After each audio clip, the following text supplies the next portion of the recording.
Hi guys, welcome back to my channel. As you guys saw in the title, I am going to be showing you guys my top 10 daytime fall fragrances in this video. I am going to be doing a part 2 where I show you guys my top 10 nighttime fall fragrances. You guys know that my favorite fragrances are sweet or gourmand fragrances, and that's most of my collection. So it was really hard to narrow my favorites down, so that's why I decided to do 2 parts. And also I figured you guys wouldn't mind if I did a daytime and a nighttime part. So the ones that are included in this video are the ones that I feel are more daytime appropriate, or the ones that I would reach for more so in the daytime as opposed to nighttime. So yeah, with that being said, of course, go ahead and drop your scent of the day down in the comments as usual, because you guys know I love hearing what you guys are wearing. And go ahead and give this video a thumbs up and subscribe to my channel, because that really helps my channel out. And as usual, these will not be in any particular order besides my scent of the day, which is a part of this list. So my scent of the day is Viktor & Rolf Magic Lavender Illusion. And this is my current obsession at the moment. So to me, this fragrance opens up and it smells a bit masculine. I get a lot of fresh pine with some lavender and a bit of citrus in the opening. But once it settles on my skin, I start to get a bit of that black currant notes, and it's tart and a bit sweet on my skin. And at this point, it starts to become more feminine to my nose. This fragrance to me is definitely a true unisex fragrance. I feel like it'll smell great on a man or a woman. Of course, anybody can wear whatever they want to, whenever they want to, but I think this is perfectly unisex. On me, I get a bit more of that sweetness from that black currant, but I still feel like even with that sweetness, it'll smell great on a man too, because it's not overly sweet, and I wouldn't call this a sweet fragrance because it still has that freshness from the pine and it's still aromatic from that lavender note. But yeah, once it dries down on my skin, that black currant still remains the most prominent notes, and the lavender and the pine and the citrus is there in the background. You still get whiffs of it, you can still smell it, but they're kind of just there supporting the black currant. And I feel like the lavender is very prominent initially, but once it dries down, it's barely noticeable. And I guess that's why it's named Lavender Illusion, because you get it up front, but then once it settles on your skin, it's like you have to kind of search for it a bit, because it's still there, but like not really. I don't know, probably not making any type of sense, but I am obsessed with this fragrance. Now, my 2 gripes with it are, one is the projection. I just wish that it projected more and it projected longer. The projection on me is moderate initially, and then after about an hour it becomes closer to the skin. Not completely a skin scent, because I do still get whiffs of it, but it becomes more of an intimate scent to where you just left in your own little scent cloud where I don't think other people will be able to smell you. And that's the thing, I want other people to be able to enjoy this fragrance as well while I'm wearing it. It's not like a big deal or anything, but I just feel like it's so beautiful that people should smell it while I'm wearing it. But anyway, my second gripe is the longevity. I get at most 6 hours of wear from this fragrance, which isn't horrible by any means, but I personally would like for it to last longer. This fragrance retails for $145, I believe. I bought it on sale, but yeah, that's how much it retails for. And for that price, I would expect at least 8 hours of longevity from a fragrance. You know, that's just me. I'd still repurchase it because I do love the scent that much that I'm willing to just reapply when necessary. But yeah, that's my scent of the day. And again, that is Viktor & Rolf Magic Lavender Illusion. So this next fragrance here is no stranger to my channel or the fragrance community in general, and that is Ariana Grande Cloud. So to me, this is another fragrance that I think smells unisex. This one is actually marketed towards women. I think the Lavender Illusion is actually a unisex fragrance, but I feel like this is perfectly unisex as well. Initially, to my nose, it's more on the masculine side because of that lavender note. But as it settles on my skin, the lavender starts to fall more so in the background, and I start to get more of this sweet creaminess from those coconut and whipped cream notes. And I also get that praline note as well, but it smells like the nuts were maybe a bit too caramelized to where they smell a bit burnt almost. Because on my skin, this can pull a bit musty sometimes, and not musky. Musty like B.O. must. And I mean that in the best way possible, if that's even possible, but I think it's from that praline note. But yeah, I do still love this fragrance, and I wear it. As you can see, it's about half full. It might be less than half at this point, but I definitely wear it. This is something that I like to wear to bed a lot. I find it very relaxing. It's probably because of that lavender note that's in it, but I also wear it out. This one to me is a multi-purpose fragrance for me. So yeah, again, that is Ariana Grande Cloud. So since we're talking about Ariana Grande fragrances, I'm gonna talk about my next Ariana Grande fragrance, and this fragrance is REM by Ariana Grande. And this one I love as well. As with Cloud, I feel like this one opens more masculine, but as this one dries on my skin, I feel like it's more unisex as well, but a feminine leaning unisex fragrance. This one has a lavender note in it as well, but the lavender note in this is the star. It is there from the beginning to the end on my skin. And I also get a bit of citrus in this, and I do get some sweetness from this as well. I know it has a marshmallow note, and it does have a salted caramel note. I can't say I pick up either of those notes specifically. I just get a sweetness. It could be that fig note that's in it as well, but there is a creaminess to this fragrance that I feel is coming from that fig note in combination with the sandalwood note. And I do pick up the sandalwood because there is a spicy, creamy, woody aspect to this fragrance. And I'd say there is a bit of salt as well. Like I said, I don't really pick up the caramel or marshmallow per se.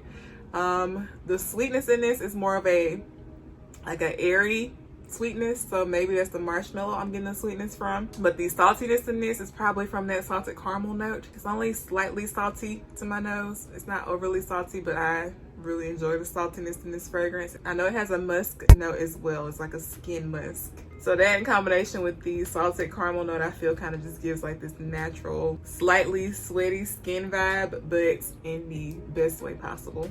I really enjoy this fragrance personally. On my skin, the projection is good for about the first 2 hours, and then after that, I get occasional whiffs of the fragrance. And on my skin, it lasts about the same as Cloud, about 6 hours on my skin. Not super long lasting, but pretty good, I think. And to me, this fragrance does still have the Cloud DNA. When I first smelled it, I was like, this smells like Cloud. Not exactly the same or anything, but I was thinking that this smells like it could be a Cloud flanker. And then recently I watched Becky's video here on YouTube, and she said that this one and Thank You Next are actually flankers of Cloud. I didn't know that, but that makes complete sense for this fragrance.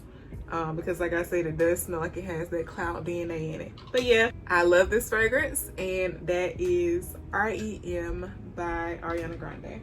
Y'all, I think it's about to storm again. It's been storming almost non-stop here recently, so if you hear thunder and raining and whatnot, I apologize in advance. So this next fragrance I have here is Alien Fusion.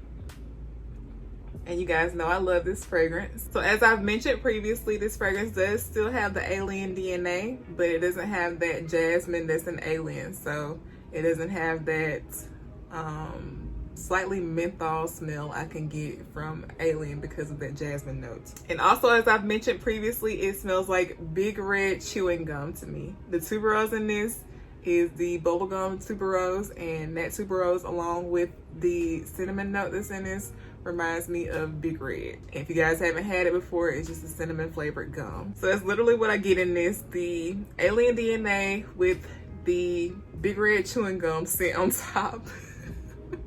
So again, that is Alien Fusion. So the next fragrance I have here is Because It's You by Emporio Armani. That's what that looks like. And if you guys have smelled the Versace Eros EDT, this smells very similar to me. It has that same raspberry lemon combination that's in the Eros EDT, but in this fragrance, the raspberry note is the most prominent note to my nose. But this one is a jammy rose fragrance to my nose, and it's more jam than rose. It's very sweet, but I don't find it to be cloyingly sweet. I'd say this one smells more like a gummy bear than the Eros EDT does to me. So to me, in this fragrance, the raspberry, the vanilla, and the lemon notes are the most prominent. The raspberry to my nose is pretty sugary. The vanilla is sweet and creamy, and then I feel like the lemon note is there to kind of cut the sweetness and to keep it from being overwhelming, but I do definitely smell the lemon note specifically. And then the rose, I feel like, is more so in the background. I can smell it, but I think the other notes are more noticeable. So yeah, I love this fragrance, and it is one of the fragrances that I reach for when I want to smell super sweet. So the next fragrance I have here is La Vie Belle Intense Mint. Y'all know I love this as well. So as I've mentioned previously, to me this is a raspberry, vanilla, and almond scent. So the raspberry note in this smells like a raspberry syrup to my nose. The vanilla is sweet and creamy, but it also smells a bit doughy to my nose, if that makes sense. I think that's because it's in combination with the almond, but almost like a vanilla cookie dough. I don't know if you guys get that sometimes, but sometimes vanilla can smell like dough in fragrances to my nose. And there's also a bit of powderiness to this fragrance as well, and not overly powdery because I'm not a huge fan of powdery scents, but just a slight powderiness, and it kind of just helps to keep it from being overly sweet. I've only tried 3 of the La Vie Belle fragrances. This one, the Intense, and the Original, and this one is my favorite. This one I'd actually wear year round, but I think fall is probably the best season for it. So yeah, again, that is La Vie Belle Intense. So the next fragrance I have here is Cali Deja Vu White Flower 57. And don't let the name scare you away. Y'all know I'm not a huge fan of floral fragrances, but this is a beauty. So initially I get the patchouli and the tuberose the most in this fragrance. And patchouli is a mild green patchouli, and the tuberose is creamy and buttery to my nose in this fragrance.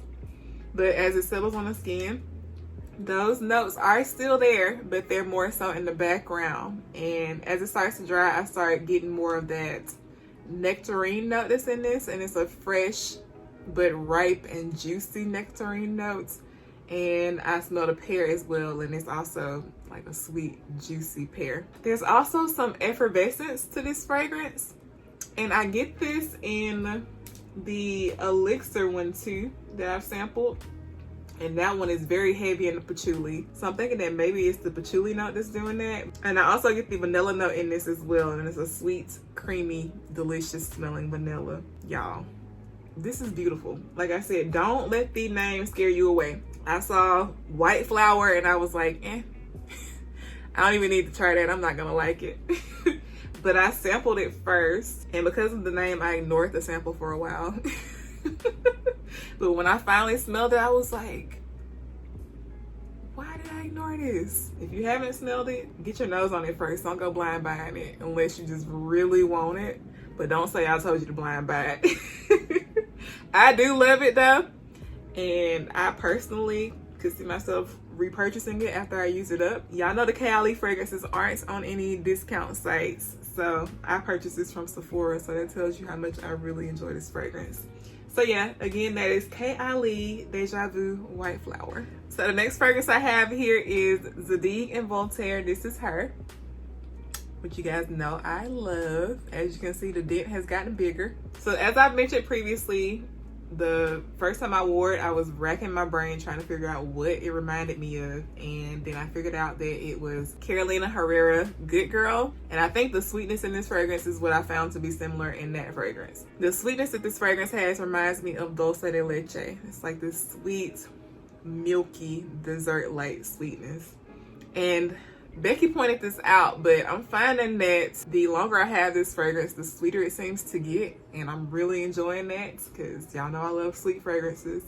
And the sweetness in this is amazing, along with that woodiness that it has. As you guys know, this fragrance has a prominent sandalwood note. And as I told you guys, sandalwood to my nose smells a bit spicy and creamy in fragrances. And the sandalwood note in this to my nose smells pretty realistic. And I also get that chestnut note that's in this fragrance. And I think I mentioned previously, but the chestnut note in this just smells woody. It doesn't smell nutty to my nose. And the woodiness in this fragrance kind of reminds me of the woodiness in By the Fireplace by Mason Margiela, if you guys have tried that fragrance.